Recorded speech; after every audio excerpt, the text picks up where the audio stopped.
true master of disguise is able to use their environment to their advantage. Just like a Cold War-era Russian spy, you need to blend in with the locals if you want to avoid suspicion. The spider decorator crab always tries to keep up with the Joneses when it rolls up to a new neighborhood. When there are a lot of hungry fish in the sea, it helps to blend in with the everyman and be a crusty crab, like the best of them here in life, death, and taxonomy.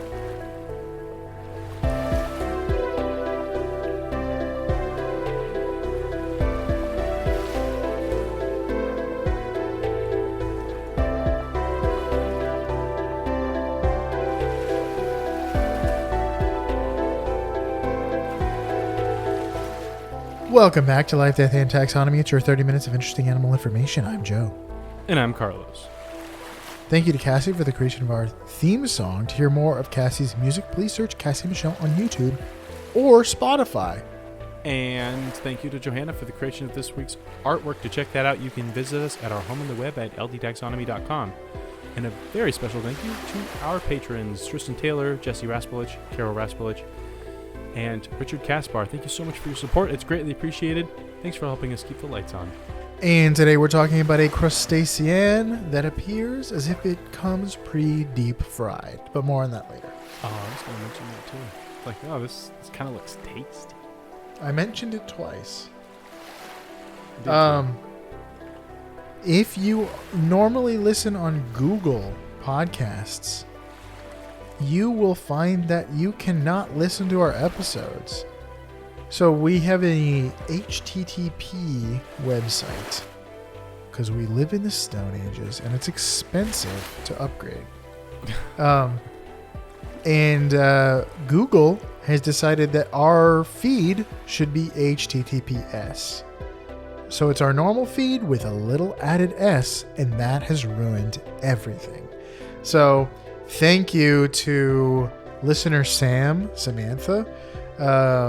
She pointed out, like, she listens to all her podcasts on Google Podcasts, and all of a sudden, like, she can see our podcast, but when she tries to play it, there's a red exclamation mark in an error message. So she downloaded a second podcast app just for us. Isn't that great? Isn't that so nice? That is nice. It would be great if she didn't have to do that. So I sent a message to Google, the Google Podcast help, and I sent in I changed it, I altered it, and it takes like a few days to kick in. So I'll check back. Hopefully that will fix it. Send a message to google@gmail.com. Yeah. But if you are experiencing that, you can listen to us on the website, ldtaxonomy.com, or YouTube, or anywhere else, Spotify. Apple Podcasts, Pocket Casts. A lot of you are on Pocket Casts. Overcast. That's another good one. But yeah, if you are like Sam and you've downloaded another podcast app just for us, you are the real deal. You are the GOAT. We appreciate you. Thank you for going through the extra step to deal with how low security our website is, apparently, that Google thinks. Yeah. So let's talk about we're talking about the spider decorator crab. Although that's not my favorite of the names they have. No, it's got other names like the Velcro crab. I like that one. You don't like the Harlequin crab? That's also fun. But Velcro is very unique. It's like a Harlequin crab is like there's so many roads that could go. So many paths untrodden. What does that mean? It's also, we're going to call it here the Krusty Krab and Puffin Stuff. Love it. Because Puffin like you said, stuff. It looks like it comes pre-deep fried. You could just rip off one of those legs and suck out the juicy crab meat. Popcorn crab. I've actually only had crab once, and it was not like that. It was just crab bisque. So I've never had like pull off the legs and eat them crab. It's been several cycles since I've had some popcorn shrimp. Many moons. Oh, popcorn shrimp. I've had shrimp quite a bit, but not crab. Crab, I'm not. Crab kind of sucks. Really? I liked what I did have. I don't like crab. I don't like lobster. That's bug meat. That's just a vessel for butter. Now, how is a shrimp not bug meat? It is bug meat, but it's it so has much more flavor. bug. Honestly, it's bug meat that's a vessel for fry. But there's a flavor to shrimp that I like. There's a flavor to even scallops that I like. But on a good day, crab is almost flavorless. Really?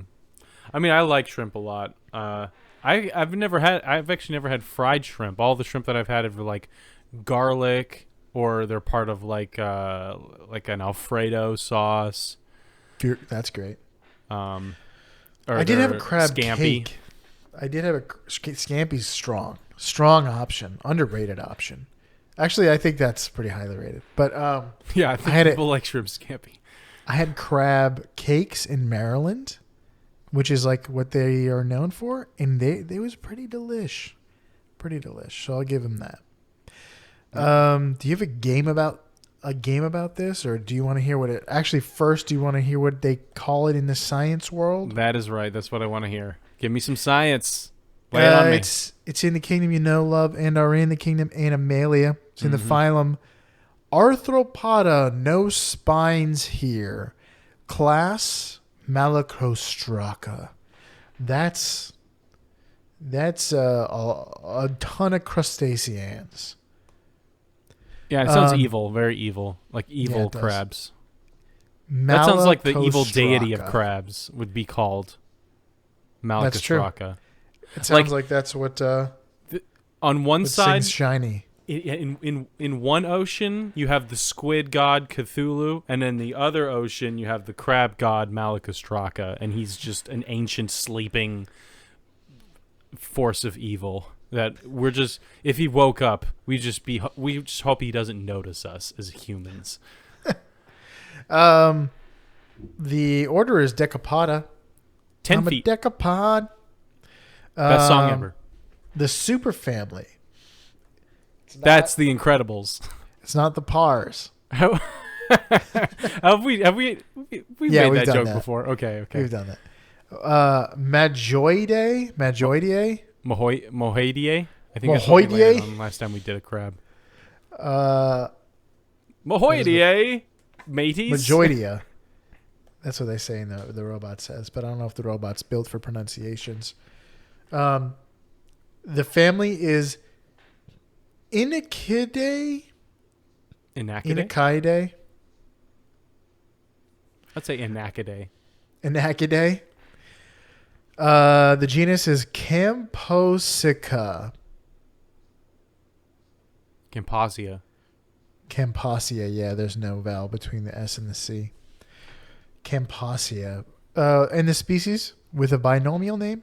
The binomial name is Camposia retusa.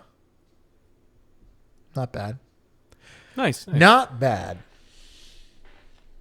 So, since we're in the business of naming things, it's time for one of my favorite parts of the show, nitty-gritty nomenclature. I looked down the pipeline of animals that we're doing, and I'm like, we are doing more than one crab, which means I do not want to waste the only other term of venery that we haven't done for crabs on this one. If I can find out what the nomenclature is, sometimes I just can't. And so it's like, okay, I'm glad there's a term of venery, but this is the safe option. So, Camposia retusa. What does that mean in English, Joe? Does it mean A, round shadow track? B, blunt dark field? C, brown camp? Or D, circular campus? Give me the first two again. Round shadow track and blunt dark field. which is definitely my next D&D character's name. I'm going with a round Shadow Cat or whatever you said. Shadow Track. That sounded fun. It's the next Sonic villain. Is that your final answer? Yeah. That is incorrect. The answer was B, Blunt Darkfield. Neither of the two second one, the second half of those was sparking joy, and it was between the first two. So that's a tough loss. It's almost like FAU's loss against San Diego. That just recently occurred. You can't see what I'm doing right now, but I am definitely tearing my clothes in grief. Sackcloth and ashes. Where is my bag of sackcloth? There, I have it on. It's just appropriate for mourning. Yeah, Blunt Darkfield, which again I thought would be a cool name for an adventurer in D&D. Like, my name is Blunt Darkfield. Actually, it sounds like a Star Wars name. Blunt. I don't know think about you can Blunt, get away but Darkfield. Maybe Blun Darkfield. Yeah. There we go. Take the T out, and then people won't make fun of you. Yeah. So Retusa means blunt, and then Campo means field, like campus, and then the Sia suffix means dark. So Camposia is a dark field, and then Retusa is blunt, which I don't really see where they're coming from with this, but whatever. Well, would you like to have it described? Sure. Well, the spider crab, the Velcro crab, is shaped kind of like a spider in that their bodies are small and round, while sat at the center of a long, splayed out profile of legs. So, as opposed to other kinds of crabs with a big body and like legs like chittering alongside it. It's almost like the daddy long legs of crabs. Not quite, because that would go to like the biggest. What's the big crab in the Japan? Japanese Yes. spider crab? That's like 8 feet long or something like that. Yeah, that's definitely the daddy long legs of crabs. Yeah. They look deep fried in color and shape, which is why I said they look like they come pre-deep fried. They come in gray, tan, brown, reddish brown, and a variety of other colors. More on that later, and why that later. I don't want to say. I don't want to give away stuff. Their shells are teardrop shaped. Although they look round to me, but I'm told they're teardrop shaped. But that brings me to their size and dimensions in relatable terms. Welcome to the Beloved Measure Up segment, the official listener's favorite part of the show, the part of the show when we present the animal size and dimensions in relatable terms through a quiz that's fun for the whole family. It's also part of the show that's introduced by you when you send in audio of yourself saying, singing, or chittering the words measure up into ldtaxonomy@gmail.com. We don't have a new measure. We do have a new measure up intro this week. Yes. Man, I'm so used to saying we don't. But Melissa sent in two, so we got one more to go. I knew it. From Melissa. I remembered it from last week. Last time we got a very elegant measure up from Melissa. Let's see what we have in store this week. Without further ado, the listener's favorite part of the show.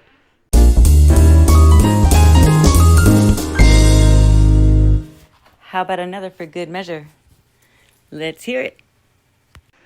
Get it? Yeah. For good measure? The first one is elegant. This one is witty. It is, yeah. Elegance Those are and two wit. high-class qualities, elegant and witty. That's a deadly combination. That's how you survive in those aristocratic circles. You got to be both. I'm pretty sure those are the two of the principles from How to Win Friends and Influence People. Be elegant and witty. in chapters devoted entirely to those two things. I think that's Jordan Peterson's one of his 12 rules for Rules life. of life is be elegant. It's make your bed, be elegant, be witty. This sounds like a spinoff from Bill and Ted's Excellent Adventure. Be elegant to each other. Thank you, Melissa, for your wit and your elegance and for putting the team on your back. Thank you. Let's talk shell size. Marcel the shell is about 3 centimeters with shoes on. Marcel the shell. How many crab shells go into the width of the world's largest kidney stone? Oh, at its don't widest make me diameter. Think about that. Here's a hint. Kidney stones are formed from chemicals in urine and form in, guess where? The kidney. The largest one ever occurred in India in 2004. When they reach a certain size, they cannot be passed and they may be dangerous with causing blockages in important tubes in your body. They can be broken up by shock waves, which is very cool. But if they're big enough, they have to be removed. I imagine if they're big enough, you don't want to break them up with shock waves because then you're just having to pass a lot of small ones. Yeah, that sounds cool and also the worst thing that could happen. Yeah, I want like one that's a little too big to be broken up into like 2 pieces. Put me under and cut it out of my kidneys, please. This particular one obviously needed to be removed in surgery. Yeah. Goodness, I just had a urologist appointment because I had kidney surgery as an infant, and I was just checking up, just like, oh, let's make sure that this 30-year-old surgery is holding up back there. And while I was waiting, I was reading some of their literature on the kidney stones, and I was like, my life warrants a diet change. Well, actually, like it's not that apparently, bad. If you drink a lot of water, yeah, you should be fine. Kidney stones, like there are certain things that increases your risk, but they happen pretty randomly. So it's like really scary because if you have one, it's like one of the worst pain ever. And there's not a lot you can do to stop it from happening again. Yeah, I mean, yeah, you can definitely increase your chances of getting it, but I'm there on my phone after reading that pamphlet, going like, how do I structure my life in a way that that mitigates this as much as possible? Yeah. Do I need to move to a different climate? Because I'll do it, I swear. Did I ever tell you that we were one time, I was on a missions trip in Jamaica, and we flew into Kingston, and we met a guy who was the father of one of the missionaries that was staying at the like mission organization long term. Uh-huh. So he was there visiting his son, and he was just tagging along with us. We didn't know him at all, but he was a nice guy. So we flew into the coast, and we took a bus to the center of the island up in the mountains. And this is for if you're not used to island driving, it is a harrowing adventure. If you're on like single third world driving, single lane roads through the mountains with 2 lanes of traffic, in a bus, and there's dogs and cats flying around the place as well. Anyway, not halfway, like a quarter of the way in to this journey, which is like a few hours long, he starts having some of the worst pain ever, to the point of like crying out in pain, in his like thinking like my appendix might be bursting. And so like we're in a really like bumpy ride through the mountains with a man who he's like crying out in pain and then just being like, don't worry, it's okay. I'm okay. Like he's like very calm, cool, and collected, but also cannot stop, the pain from seizing him every once in a while.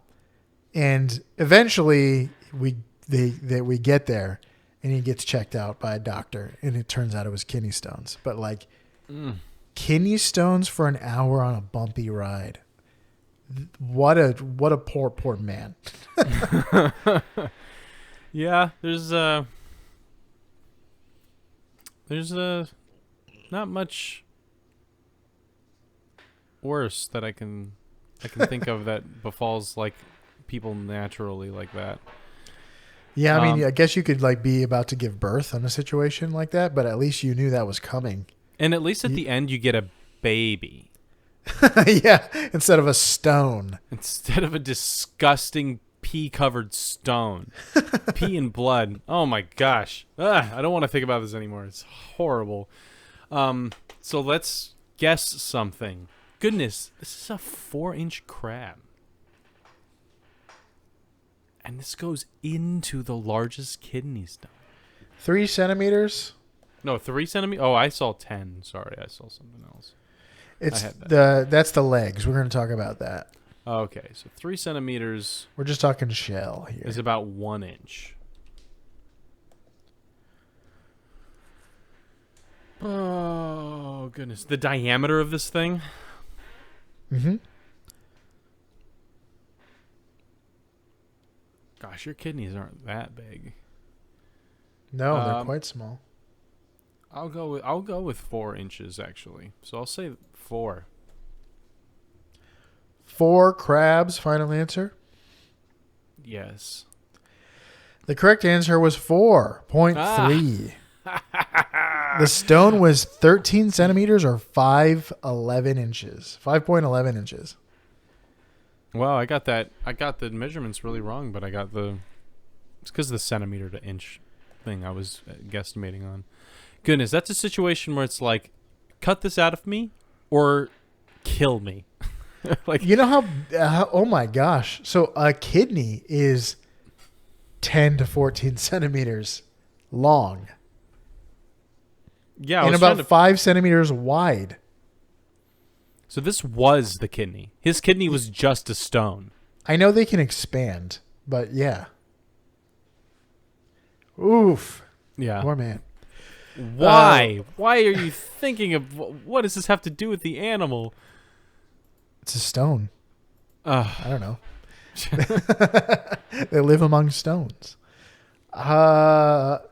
Let's talk leg length. The length of their legs is about 10 centimeters. So how many crab legs go into the distance between the sun and Beta Canceri? Oh my gosh, we're doing this again. Here's a hint. I don't know if it's Canceri or Cancri. Looks like Cancri. I'm gonna go But ahead I know and it's just like close my calculator app because that's not something that math is not gonna save me now. Beta Cancri is the brightest star in the Cancer constellation. It's 50 times larger than the sun. That's what they should have called that constellation is Malakastraka. Why are they calling it Cancer? It's a giant crab. Yeah. Based on a certain way you could connect those dots. Crab is like the Latin word. The Cancer is a Latin word for crab. Yeah, but it doesn't sound cool. No. They should have thought about that when they were inventing Latin. All right, wait. So this is, we'll say, 100 light years. That sounds like a unit of distance. Despite what George Lucas might have thought back in the 70s. Oh wait, I have my calculator app out again. What am I doing? Force of habit. This is not going to help. The answer is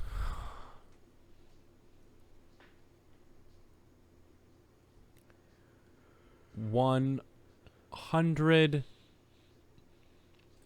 septillion. We'll go with that.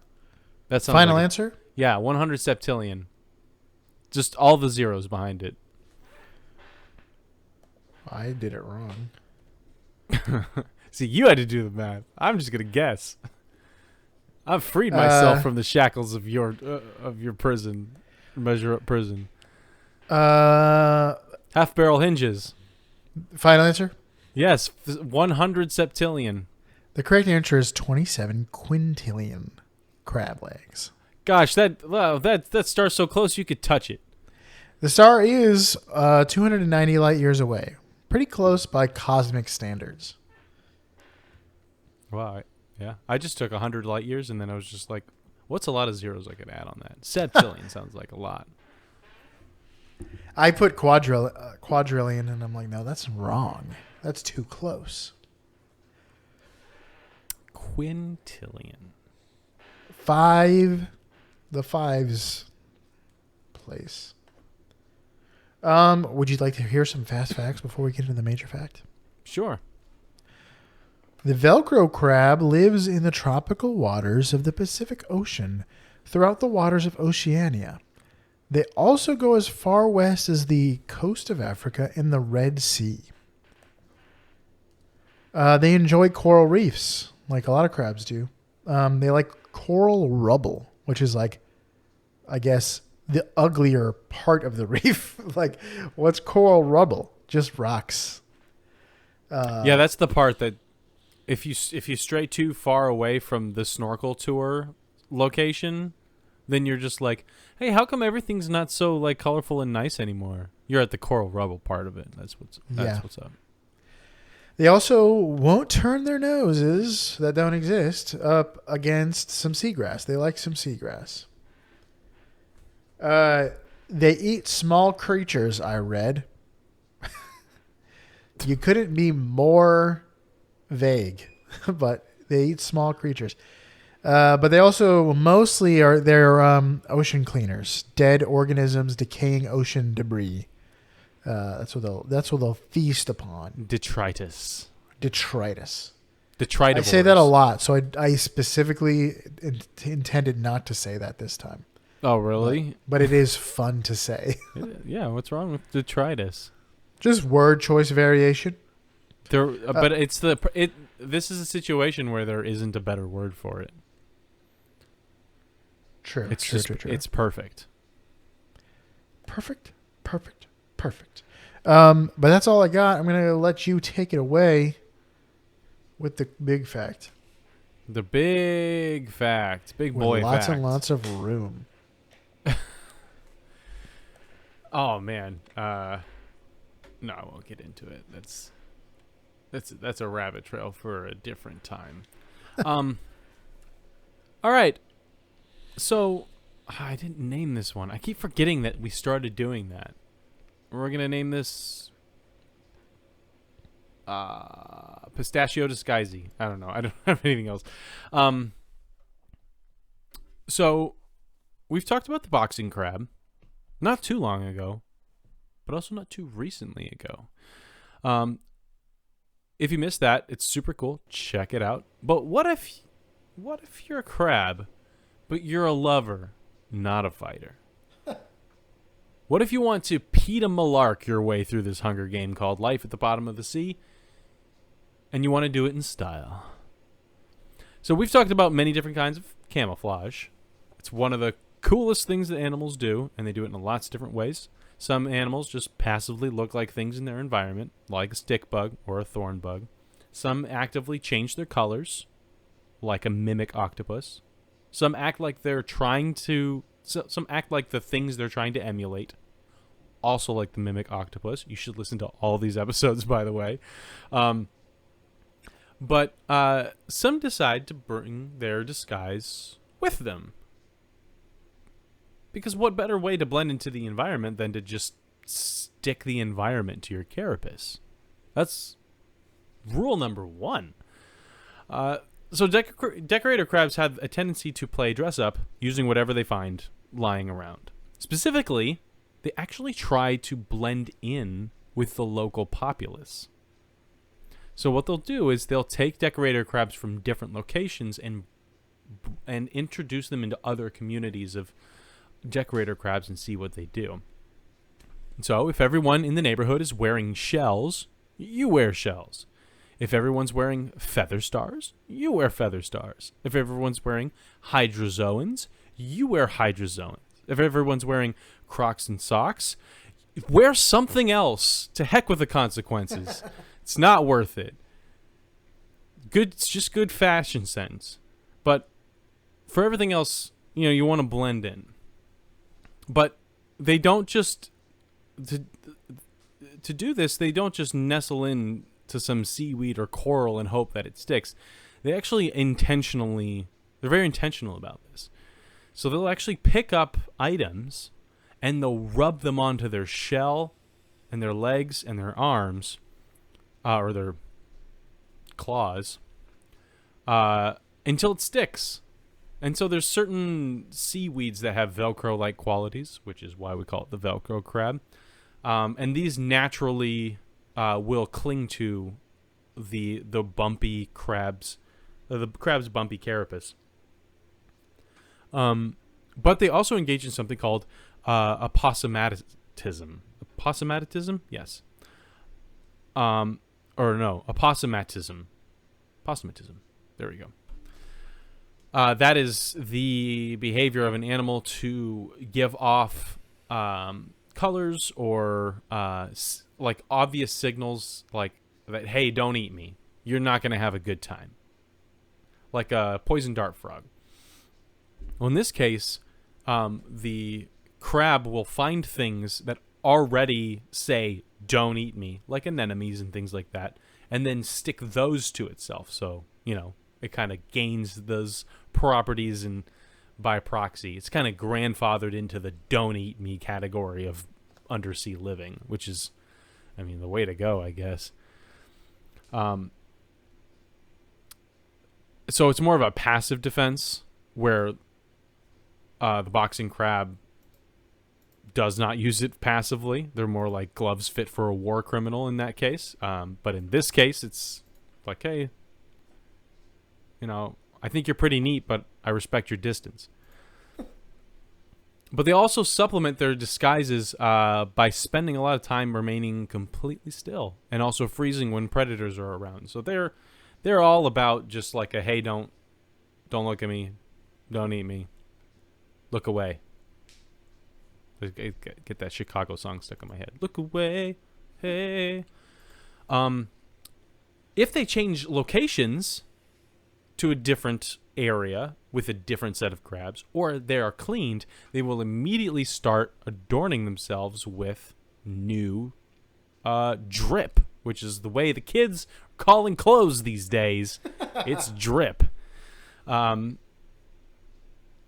So it's just really interesting that they're so intentional about this. So when you actually look at these guys, that's why they look pre-deep fried. Like in future, like Fry's Bavarian cream hot dog that's self-microwaving. It's just like you just pull the leg off, it's already fried. You just press a button. But it's actually not deep fried. It's covered in clinging seaweed. And it was described in the 40s by a naturalist that was comparing it to the way that Australian Aborigines would use water lilies. They would put the water lilies over their face and then swim up to birds to catch them before they could realize that the water lily was not all what it seemed to be. Which is interesting that he would do this, because since then they've kind of realized that they don't use it all that much for like ambush hunting. It is much more of a defense mechanism than it is like a like predator kind of camouflage, because they eat detritus, like you said. They also eat, I guess, small critters, but they have not had a lot of, there hasn't been a lot of evidence that they use it for hunting. So take that, Hugh Bramford, caught in your observation of animals in the ocean. But yeah, that's all I got. It's a crab that shows up to a neighborhood full of other crabs and said, "Oh my gosh, everybody here is wearing hydrozoans. Time for me to find some hydrozoans and rub them all over my shell until it sticks to my body and I look like everyone else." This is the opposite of that coming of age Disney movie where you just learn how to live with being different. No, this is be like everyone else. You're safer that way. So they would interpret the head coverings passage to say it's about cultural dressing appropriate for the culture that you're in, rather than a literal head coverings argument. Oh boy, do I not want to get into a head coverings conversation without just mountains of context and somebody who knows what they're talking about. Fair enough. But sure. That's why I always wear a 10-gallon hat to church. Well, never mind. This is because I don't know what I'm talking about. Yeah, so that's all I got. That's all I got. All right, that's the crusty crab. That's the Velcro crab. That's the Harlequin crab. That's the spider decorator crab. For you out there in podcasting, follow the latest fashion trends, blend in with the neighbors, and cover your chitinous carapace with whatever junk you can find, like the spider decorator crab here in Life, Death, and Taxonomy.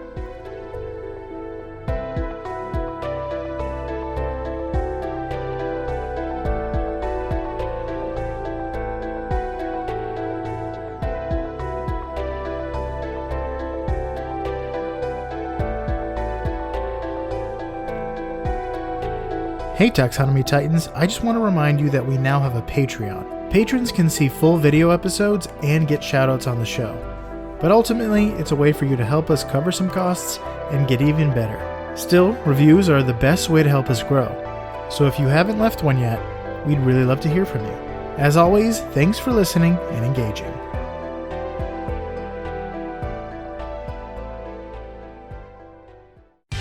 Life, Death, and Taxonomy is my favorite in the world podcast.